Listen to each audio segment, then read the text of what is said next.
السلام علیکم ناظرین، اردو دنیا کی ویڈیو میں ایک بار پھر سے خوش آمدید۔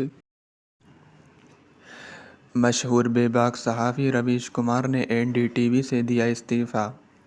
معروف صحافی رویش کمار نے N D T V India سے استعفیٰ دے دیا۔ چینل نے کہا ہے کہ رویش کمار کا استعفیٰ قبول کر لیا گیا ہے۔ صحافی رویش کمار نے N D T V India کے سینئر ایگزیکٹو ایڈیٹر کے عہدے سے استعفیٰ دے دیا ہے۔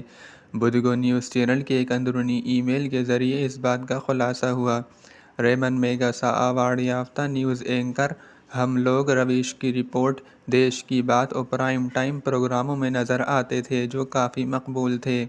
این ڈی ٹی وی نے کہا ہے کہ ان کا استعفیٰ فوری طور پر منظور ہے۔ میل میں کہا گیا ہے کہ بہت کم صحافی ایسے ہوتے ہیں جنہوں نے لوگوں کو متاثر کیا، ان میں سے ایک رویش کمار بھی ہیں۔ رویش کمار کو نہ صرف ہندوستان بلکہ عالمی سطح پر بھی باوقار ایوارڈ سے نوازا گیا اور منفرد شناخت ملی ہے۔ ستمبر 2019 میں رویش کو بے آوازوں کو آواز دینے کے لیے صحافت کے استعمال کے لیے ریمن میگسا ایوارڈ سے نوازا گیا تھا۔